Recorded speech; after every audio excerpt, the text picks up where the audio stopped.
आदरणीय अनुराग त्रिपाठी जी मुंबई के आयोजन में ले गए। वो महाराष्ट्र के राजभवन में था, आचार्य जी की स्मृतियों से जुड़ा हुआ था। और एक परंपरा हमने वहाँ बड़ी पसंद आई। वो राजभवन था और ये हिंदी का भवन है। उस परंपरा का हम पालन करना चाहते हैं। आने वाले वक्ताओं से उन्होंने हमें भी अपनी बात कहने का अवसर दिलाया था और वहाँ से संचालक महोदय का आया कि महामहिम के पास समय कम है, 3 मिनट में अपनी बात। तो जैसे हम निपटाए गए वैसे ही मैं आपको भी निपटाना चाहता हूँ। जी समकालीन थे, विद्वता की खान थे और दोनों में परस्पर बड़ी मैत्री थी। संकल्प एक था, नीति एक थी, स्थान अलग था। पेंड्रा की भूमि से पधारे पत्रकार साथी भाई अक्षय नामदेव जी, मेरा आग्रह, अभी कहीं गए हैं, कोई बात नहीं, मैं आग्रह करूंगा श्री कृष्ण मिश्र जी से कि संक्षेप में अपने श्रद्धा सुमन अर्पित करें। मैनपुरी से पधारे हैं आदरणीय साहित्यकार श्री कृष्ण मिश्र जी। मैंने कभी नहीं सोचा था कि इस तरह का एक आयोजन हमें मिलेगा। सबसे बड़ी बात यह है कि कभी हमने निराला जी की गढ़ा कोला तक की यात्रा की थी। उस समय का जो उत्साह था वो उत्साह आज भी बरकरार है और उससे भी अधिक है। इस यात्रा का जो सबसे बड़ी बात है वो ये है कि आज महावीर प्रसाद जी द्विवेदी के इस कार्यक्रम के अंतर्गत मुझे पर्सनली, मैं कह सकता हूँ, मुझे निराला जी की और निराला जी की पत्नी के, चाहे भले ही वो अमूर्त भाव से रहे हों, लेकिन मैंने आज उनको साक्षात्कार किया। मैंने पाया कि मेरी यात्रा हिंदी के लिए एक हिंदी चाकर के रूप में आज सफल हुई। इसके अलावा महावीर प्रसाद जी द्विवेदी के बारे में ये जो नाटक प्रस्तुत हुआ, मैं तो I was almost in tears कि कितने कष्ट से, कितनी संघर्ष से, संकट से उन्होंने अपने जनमानस को प्रेरित किया और कभी उफ नहीं की। बंधुओं, मैंने डॉक्टर राम प्रसाद मिश्र की वो हिंदी साहित्य का वस्तुपरक इतिहास पढ़ा है। उसमें उन्होंने लिखा है कि एक बार कानपुर के कुछ कविजन गर्मियों में आए और द्विवेदी जी अपने इस मंदिर में बैठे हुए थे। उन्हें देख करके वो लोग वहाँ मंदिर में बैठ गए। द्विवेदी जी ने कहा चलो घर पे चलो, तो वो अपने घर ले आए। उनका अगर सत्कार हुआ। थोड़ी देर बाद देखते क्या है कि पंडित द्विवेदी जी उन सभी के जूते अपने हाथ में उठा करके अपने कमरे में लेके आए। उन्होंने कहा अरे आप ये क्या कर रहे हैं, ये ठीक नहीं है। उन्होंने कहा भाई, एक तो तुम्हारे जूते सूख रहे थे धूप में और दूसरे मुझे ये डर था कि कहीं कोई कुत्ता ना उठा ले जाए, इसलिए मैं उठा रहा है भैया, मैंने कोई तुमसे उपकार नहीं किया है। ऐसी सरलता। तो बंधुओं, उनकी एक और संस्मरण याद आता है। उन्होंने अपनी सरस्वती में किसी कानपुर के कवि की रचना की आलोचना कर दी थी। वो स्वनामधन्य कवि अपनी रचनाओं की आलोचना स्वीकार नहीं कर सके। एक दिन दोपहरी में वो आए द्विवेदी जी के पास। द्विवेदी जी ने उनका तमतमाया चेहरा देखा तो लगा कि हमारी आलोचना से ये आक्रोशित है। जैसे ही पंडित जी आए, पांडे जी को बैठा रहा है खटिया पे और कहा कि थोड़ी देर रुको। पंडित जी गए, राब का शरबत बना के लाए एक लोटे में, एक गिलास स्टूल पे रखा और एक डंडा रखा। पांडे जी ने पूछा कि ये क्या कर रहे हैं आप? कि नहीं भाई, पहले देखो शरबत पी लो, धूप में आयो, ठंडे हो लो। और उसके बाद उन्होंने अपनी टोपी उतारी और उसके बाद ये डंडा रखा है और मेरा सर रखा है, जितना तुम चाहो तब मार लेना। तो आप समझिए उनकी सरलता। और हम तो एक बात कहेंगे, क्योंकि समय बहुत कम है हमारे पास, तो द्विवेदी जी के लिए कहने के लिए, अपने श्रद्धांजलि देने के लिए बहुत सारी बातें हैं। लेकिन एक बात देखिए आप, बाबा तुलसीदास ने कहा है कि वो लोग धन्य है जो पुल बनवाते हैं और पुल के सहारे चींटियां जो है वो भी नदी पार कर जाती हैं। तो मैं तो कहता हूँ कि आज के आयोजक लोग धन्य हैं जिन्होंने मुझे सिर्फ महावीर प्रसाद द्विवेदी जी के दर्शन करने का मौका दिया, उनके गांव का दर्शन करने का मौका दिया मैं। और इसके साथ ही ब्याज में हमें क्या मिला? ब्याज में मिला निराला जी की उनकी स्मृति, उनकी पत्नी का और उनके खुद का। हम मूर्तियों के दर्शन किए, पाँव छुए और लगा कि आज मुझे मेरी जो भी सफलता रही हो वो है। मैं एक बात और बता दूं कि मैं मूल रूप से मिदनापुर बंगाल का रहने वाला हूं और निराला जी महिषादल में रहे थे, मेरे मिदनापुर की तहसील है वो, और वहाँ पे रहे थे। वहाँ पर भी उनकी मूर्ति देखी थी। तब से निरंतर लगातार ये रहा कि कभी निराला जी के मूर्ति के दर्शन अपने यूपी में हो जाए। तो आज मुझे मेरा वो भी संकल्प पूरा हो गया। जय हिंद, जय भारती, जय नाथ। विजय शंकर अग्नोत्री जी से आग्रह है कि आचार्य द्विवेदी समिति ने अपने बाहर से सभी पधारे आगंतुकों के लिए, साहित्यकारों के लिए, पत्रकारों के लिए एक छोटा सा उपहार लेकर रीवा से श्रीमती अंजू द्विवेदी जी, जितेंद्र द्विवेदी जी लेकर आए हैं। सुपारी अग्नोत्री जी ये गुलाब के फूल के साथ स्वागत और अभिनंदन वंदन करें। धन्यवाद। मान के साथ आपको आमंत्रित करता हूं। बड़े क्रांतिकारी पत्रकार हैं श्री अक्षय नामदेव जी। बोलिए भारत माता की, गंगा मैया की, नर्मदा मैया की। मंच पर उपस्थित विद्वज्जन, इस कार्यक्रम के संयोजक आदरणीय बड़े भैया गौरव अवस्थी जी, दौलतपुर की पावन माटी में आके मैं अपने आप को बड़ा धन्य समझ रहा हूं कि साहित्य का इतना बड़ा कार्यक्रम यहाँ आचार्य महावीर प्रसाद द्विवेदी जी की स्मृति में आयोजित किया जा रहा है बीते 25 साल से। तो सबसे पहले तो मैं पूरी आयोजन समिति को बहुत बहुत धन्यवाद, साधुवाद देता हूँ, उनको प्रणाम करता हूँ कि साहित्य और हिंदी की सेवा करने वाले आचार्य महावीर प्रसाद द्विवेदी जी के स्मृतियों को संरक्षित करने के लिए, उसको देश दुनिया में फैलाने के लिए आप सब लोगों का इतना मिला जुला बढ़िया प्रयास है। इस गांव के लोग धन्य हैं। यहाँ के मैं गांव के लोग और बच्चों को भी देख रहा हूँ कि सभी पूरे समर्पित भाव से इस कार्यक्रम को सफल बनाने में जुटे हुए हैं। आगे बढ़ाने के लिए हम कुछ कार्य कर सके, ये हमारे लिए बहुत बड़ी सफलता होगी। मैं समय की सीमा को ध्यान में रखते हुए अपनी वाणी को विराम देता हूँ। कोई गलती होगी तो क्षमा करिएगा। मंच को एक बार पूरा प्रणाम करता हूँ। सभी विद्वज्जनों का दर्शन करने का, सुनने का सौभाग्य मिल रहा है। आप जैसे दौलतपुर के ग्रामवासियों को देखने सुनने का सौभाग्य मिल रहा है। आपको बहुत बहुत प्रणाम। बोलो नर्मदा मैया की। अक्षय नामदेव जी को समिति की तरफ से उपहार प्रदान करें और इसके बाद हम आग्रह करेंगे कोलकाता से पधारी गुलनाज बेगम जी को कि आए और संक्षेप में, क्योंकि हमें आए प्लीज गुलनाज बेगम।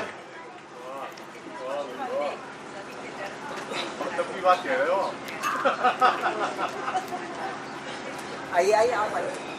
यहाँ जो मंचन किया गया था नाटक, उसके माध्यम से हमने उनके पूरे जीवन को एक सिरे से देखा, उनके अंतिम क्षणों तक देखा है और उनके व्यक्तित्व से भली भांति परिचित हुए।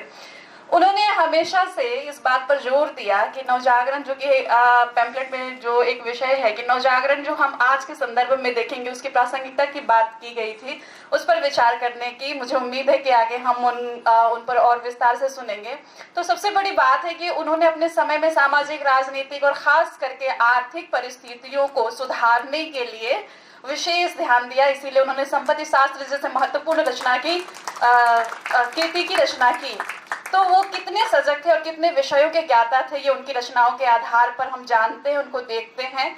और हम तो अभी बहुत कम जानते हैं उनके बारे में, फिर भी बहुत अच्छा अनुभव रहा यहाँ आना। और आगे हम अपने विद्वानों को सुनेंगे इस विषय पर। यह अवसर देने के लिए, मंच देने के लिए धन्यवाद गौरव सर, धन्यवाद। बड़ी बहन डॉक्टर अमिता कुबेले जी से भी गुलनाथ जी को उपहार समिति की तरफ से प्रदान करें।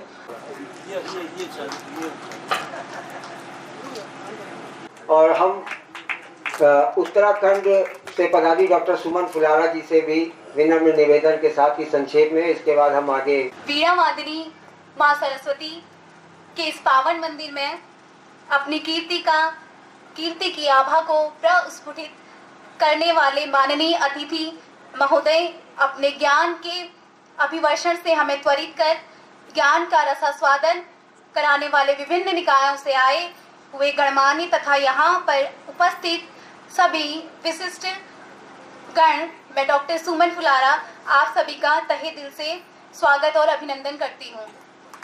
क्योंकि समय की बहुत कमी है तो आचार्य महावीर प्रसाद द्विवेदी जी को सभी बहुत अच्छे से जानते हैं और मुझे लगता है कि 2 मिनट में या 2 दिन में उनके जीवन पर प्रकाश डालना शायद संभव नहीं हो पाएगा। तो मैंने कविता के माध्यम से उनकी उपलब्धियों को उजागर किया है, आपके सामने मैं प्रस्तुत करना चाहूंगी। हिंदी की बगिया के माली, भाषा के थे कर्णधार, सरस्वती के परम उपासक, शुद्ध भाषा के तुम संस्थापक, हिंदी के थे तुम संसार, इस पर बाल मुकुंद करते रहे विचार। आपके नाम से युग चल जाएं और न उसमें कोई कुछ कर पाए, तुम थे द्विवेदी युग के कर्णधार, कुछ लेखक करते रहे आप परवार, वह सब हुआ निराधार। महावीर था नाम तुम्हारा और महान था काम तुम्हारा, हिंदी की सेवा में अर्पित सुबह और शाम तुम्हारा। यशोधरा पर कर्ज तुम्हारा, आज अमर है नाम तुम्हारा। विविध विधाओं में पकड़ तुम्हारी, द्विवेदी युग में अकड़ तुम्हारी। रचना जो सरस्वती को आए, गलती उसमें एक न पाए, ऐसा था प्रताप तुम्हारा। सरस्वती के तुम संपादक, करते रहे तुम हरदम वादक, किन शब्दों में करूं बखान, महावीर थे व्यक्ति महान। मैथिली को जब राह दिखाई, तब हिंदी ने उर्मिला पाई, ऐसे आपने लगन लगाई, सब हो जाते अनुयायी। हिंदी की बगिया के मालिक, रचना की करते रखवाली, इनकी रचना गई न खाली, बातें इनकी बड़ी निराली। जूही को जब लौटाया, साहित्य जगत में कंपन आया। धन्यवाद। इसी के साथ अपनी वाणी को विराम देती हूँ। बहुत बहुत धन्यवाद। हमारे अभियान के शुरुआत के बहुत साथी भाई अरुण कुमार सिंह मुन्ना जी और लालगंज से पधारे हैं। मैं उनसे आग्रह करूंगा जल्दी से आएं और सुमन फुलारा जी को समिति की तरफ से उपहार प्रदान करने की कृपा करें। अपने मित्र हैं, मेरा आग्रह है कि वे आएं और अपने विचारों से हम जो इस न्यास के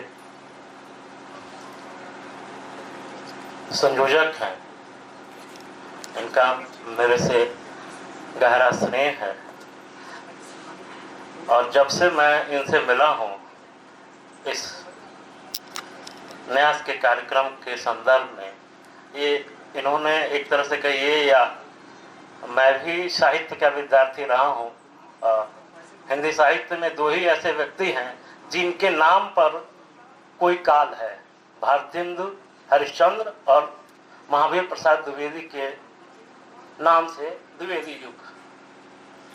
तो द्विवेदी जी से मैं बहुत पहले से परिचित था, क्योंकि मैं आपसे बताया साहित्य का विद्यार्थी हूँ और कहिए द्विवेदी जी का कुछ अंश मुझ पर ही भी आ गया है, जो मैं भी उनकी तरह, वो भी सरस्वती के संपादक थे, मैं भी इन दिनों युवा वार्ता पत्रिका, पहले यथावत का संपादक था, इन दिनों युवा वार्ता पत्रिका का संपादक हूँ।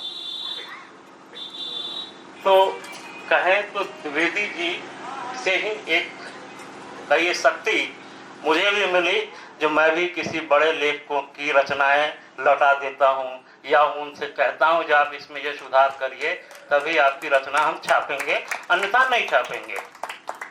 तो ऐसे महावीर जी के को मैं नमन करता हूँ और पिछले साल भी मैं गौरव जी के बुलावे पर रायबरेली आया था, लेकिन दौलतपुर आप आना संभव नहीं हो पाया था। इस बार संजोग ऐसा बना जो हम दौलतपुर आए हैं। तो गौरव जी ने इसको साहित्य यात्रा नाम दिया है। मैं इसमें चाहता हूँ कि इसमें वो थोड़ा सा संशोधन करें और इसका नाम साहित्य तीर्थ यात्रा करें, क्योंकि हम जैसे साहित्य प्रेमियों के लिए, हम जैसे पत्रकारों के लिए महावीर प्रसाद द्विवेदी की धरती किसी तीर्थ यात्रा से कम नहीं है। और तीसरी बात जो मैं कहना चाहता हूं, अभी नाटक हम लोग देख रहे थे, नाटक में बताया गया जो महावीर प्रसाद द्विवेदी की कोई संतान नहीं थी। मेरा मानना यह है, या कहिए बैसवारे की धरती में उन्होंने अपना मानस पुत्र गौरव अवस्थी जी को चुना और गौरव जी उनके नाम से ही आज हम सबको यहाँ एकत्रित किया है। मैं गौरव जी का अभिनंदन करना चाहता हूँ, दिल से अभिनंदन करना चाहता हूँ। बस धन्यवाद। श्री राकेश मोहन मिश्र जी से किया है और संजीव जी को उपहार प्रदान करें। और वक्ताओं की श्रृंखला में ये हमने संकल्प ले लिया है, क्योंकि अब चूहे बहुत कूद रहे हैं, 2:15 बजे यहाँ से निकल ही लेंगे। हमारे बुजुर्ग वृद्धजन आवास के रायबरेली में मेरा आग्रह उत्तर प्रदेश हिंदी संस्थान की प्रधान संपादक डॉक्टर अमिता। सर्वप्रथम तो मैं अपने को बहुत भाग्यशाली अनुभव कर रही हूँ कि इस सम्मानित मंच का मुझे सहभागी होने का सौभाग्य मिला। आचार्य महावीर प्रसाद द्विवेदी जी की प्रेरणा से कितने वरिष्ठ और सृजनशील रचनाकार निरंतर सरस्वती में प्रकाशित होकर आज हमारी हिंदी की श्रीवृद्धि में महत्वपूर्ण रूप से रेखांकित किए जाते हैं। मैं सिर्फ मैथिली शरण गुप्त जी की पंक्तियों को याद करती हूँ, जब वे साकेत को समर्पित करते हुए लिखते हैं, करते कैसे तुलसीदास भी मानस का गुणगान, करते कैसे तुलसीदास भी मानस का गुणगान, महावीर का यदि उन्हें मिलता नहीं प्रसाद। तो महावीर प्रसाद द्विवेदी जी का प्रसाद अगर गौरव अवस्थी जी और उनकी पूरी टीम को नहीं मिलता तो ये बड़ा आयोजन, ये एक संकल्प जो उन्होंने 1998 से प्रारंभ किया और आज हम 2021 में हैं और आप सबकी उपस्थिति, देश भर से साहित्यकारों का आना इस बात का संकेत है, इस बात का की शुभ आश्वस्ति है कि आचार्य महावीर प्रसाद द्विवेदी जी का नाम, उनका काम और हिंदी को, जब भारतेंदु हरिश्चंद्र जी कहते हैं कि हिंदी नए चाल में ढल रही थी उस समय, तो उस समय जो हिंदी नए चाल में ढल रही थी उसे आचार्य महावीर प्रसाद द्विवेदी जी ने अनुशासित किया, एक नया आयाम दिया और आज सरस्वती पत्रिका का पुनर्प्रकाशन जो हो रहा है इलाहाबाद के इंडियन प्रेस से, उसका भी ये शुभ संकेत है कि हम आचार्य महावीर प्रसाद द्विवेदी जी को जीवन भर हिंदी से भी कभी नहीं भूलेंगे। अभी बात हुई आचार्य माधवराव सप्रे जी की। माधवराव सप्रे जी के नाम पर दिया जाने वाला एक सम्मान प्राप्त करने का मुझे भी सौभाग्य मिला है। पुणे के गुरुकुल प्रतिष्ठान द्वारा ये सम्मान मुझे प्रदान किया गया था 2017 में। वहाँ जाकर मैंने देखा कि माधवराव सप्रे जी की जो वहाँ कुछ पांडुलिपियाँ भी उनके संपादन में जो पत्र प्रकाशित होता था उसकी कुछ पांडुलिपियाँ भी मुझे देखने को मिली। यही रोमांच होता है कि इतना बड़ा बड़ा दायित्व का निर्वहन, इतने बड़े बड़े दायित्वों का निर्वहन करने वाले रचनाकार कितने सहज होते हैं। और हम भाग्यशाली हैं कि हम ऐसे देश में हैं जहां महावीर प्रसाद द्विवेदी जैसे विद्वान हम सबकी स्मृतियों में हैं। उनको नमन करते हुए मैं इस पूरी टीम को बहुत बहुत शुभकामनाएं देना चाहती हूँ। बहुत बहुत धन्यवाद। से आपको लाभान्वित यानी गांव के लोगों को नहीं करा रहा हूँ, रायबरेली के लोग लाभान्वित हो। इंडियन प्रेस के संपादक थे, संस्थापक थे, वो कभी दौलतपुर आए हो, हमें नहीं पता। अगर आपको पता है तो आप हमसे साझा करेंगे। और उस परंपरा को हमने अपने अनजानेपन के साथ आपको आमंत्रित किया कि इंडियन प्रेस के स्वामी अगर दौलतपुर की भूमि पे पधारेंगे तो दो महापुरुषों का ये पुनः मिलन हो जाएगा। तो मैं बहुत आत्मीयता के साथ, बहुत आदर के साथ सुप्रतीक घोष जी को आमंत्रित करता हूं अपने विचारों के लिए। यहाँ से पाबंदी हटा रहा हूँ। नमस्कार। हमारे बड़े भैया हमको भेजे हैं आगे बोलने के लिए। आप लोगों को नमस्कार करने से पहले मैं गौरव जी के लिए 3 पुस्तक ले आया था। एक तो बाबू चिंतामणि घोष के ऊपर, एक इलाहाबाद यूनिवर्सिटी के हिंदी विभाग के पूर्व विभागाध्यक्ष मुश्ताक अली जी ने इंडियन प्रेस पे किताब निकाली है जो इलाहाबाद संग्रहालय ने छापी। और ये इंडियन प्रेस एक दुर्गा पूजा कराती है इलाहाबाद में, जिसका 94 साल पूरा हुआ। ये जब बाबू चिंतामणि घोष का देहांत हुआ उस समय से शुरू हुआ, 1929 एक प्रति उसकी। और अभी गौरव भाई जी ने जिक्र किया कि बाबू चिंतामणि घोष कभी आए थे कि नहीं। हमारे कोई भी पूर्वज दौलतपुर गांव में नहीं आए थे। ये गौरव जी के सौजन्य से इस बार, और अभी इस नाटक में अभी जो संतोष जी ने कहा कि ये अमित यादव जी घोष बाबू का रोल अदा कर रहे थे, तो महावीर जी के समय चिंतामणि घोष जी को ही दिखा रहे थे। लेकिन उनका एक सुधार कर दूं कि मैंने आज तक कोई भी चित्र में चिंतामणि घोष जी को उस ड्रेस में नहीं देखा। और मैं उनका परपोता हूँ, पोता नहीं। और जो उनके बेटे थे चिंतामणि घोष के 6, वो उस टाइप के ड्रेस पहनते थे। लेकिन उन्होंने सोचा होगा कि अंग्रेजों का जमाना था इसलिए वैसा पहना दिया। लेकिन बाबू चिंतामणि घोष ने कभी भी उस टाइप का ड्रेस नहीं पहना। लेकिन हम गौरव जी के बड़े आभार हैं कि इनके सौजन्य से हम लोगों को दौलतपुर आने का पहली बार मौका मिला। आशा है कि इसके आगे भी मिलती रहेगी। लेकिन मैं एक चीज़ साझा करना चाहता हूँ, बाकी सब तो आप लोग सब महावीर जी के लिए जानते हैं। लेकिन उस समय 2 बड़े थे, निराला जी तो थे, वो भी इंडियन प्रेस से जुड़े थे। लेकिन 2 महान लेखक हुआ करते थे, महावीर प्रसाद द्विवेदी जी और मुंशी प्रेमचंद जी। तो ये कहावत साहित्य अकादमी वालों ने छापा, हमने छापने की हिमाकत नहीं की, क्योंकि इलाहाबाद में बहुत विद्वान प्रेमचंद जी के भक्त भी हैं। वो हम पे चढ़ जाते हैं कि ये क्या छापा, क्यों छापा। लेकिन मैं कोट कर देता हूँ, तो दौलतपुर में भी कोट कर देता हूँ। बाबू चिंतामणि घोष जी ने महावीर प्रसाद द्विवेदी जी जो रेल की नौकरी में थे, झांसी में थे, वहाँ से वो इलाहाबाद आए और सरस्वती के संपादक बने। वो तो इतिहास हो गया। इसी तरह उन्होंने मुंशी प्रेमचंद को भी बुलाया था, लेकिन प्रेमचंद जी का कहना था, उनके हिसाब से महावीर जी ने बहुत बड़ी गलती की रेलवे की नौकरी छोड़ना। ये उन्होंने कहा और साहित्य अकादमी की किताब में ये कोटेड है कि जो गलती महावीर प्रसाद द्विवेदी जी ने की वो मैं नहीं दोहराऊंगा। मैं आपके लिए, आप उर्दू की भी मैगजीन निकालना चाहते हैं, मैं उसका संपादन का भार ले सकता हूँ, किसी और से करवा सकता हूँ। उन्होंने मैगजीन का नाम भी सुझाव दे दिया, फिरदौस, लेकिन कहा कि मैं यहाँ के इंडियन प्रेस की नौकरी नहीं कर सकता। तो लेकिन इसलिए मैं तो प्रेमचंद को देखा, ना महावीर जी को देखा, लेकिन ये हमारे उसमें लिखा है, जब पता चला तो मेरे नज़र में महावीर प्रसाद द्विवेदी जी का महानता और भी बढ़ जाती।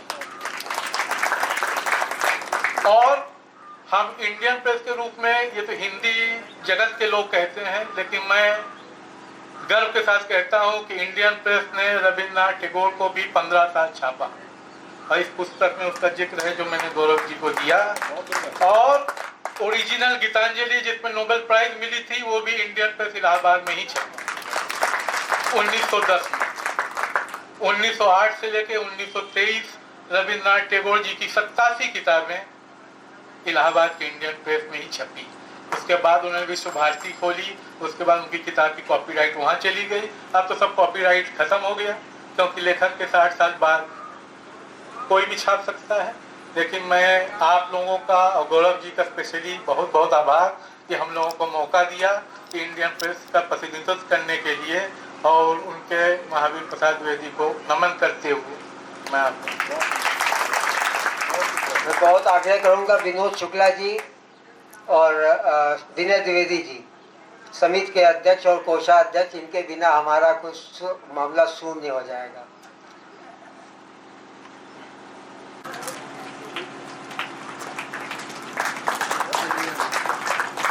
आप आइए। और अनुपम परियार जी को, आंजनेय वाजपेयी जी और से आई हैं, आजमगढ़ की हैं। डॉक्टर पद्मावती जी चेन्नई से आई है, जोरदार तालियां इनके लिए। श्री कौशलनाथ उपाध्याय जी, जो साहित्य में 4 पीढ़ियां यहाँ उपस्थित हैं। बरास्ते अश्विनी कुमार शुक्ल जी अपने अग्रज हैं, फतेहपुर के पास के जनपद के, पीढ़ियां देखने को कम मिलती। मेरा आग्रह श्री उमेश चतुर्वेदी जी को दीजिए। आपको ऊपर दिक्कत है ना, आ जाइए ऊपर आ जाइए। बहुत बहुत आभार इन शब्दों के साथ कि अब हम लोग भोजपुर चल रहे हैं वहाँ पर, लेकिन जो सौजन्य है वो पुष्पराज सिंह जी का है। और जब भोजपुर में हम भोजन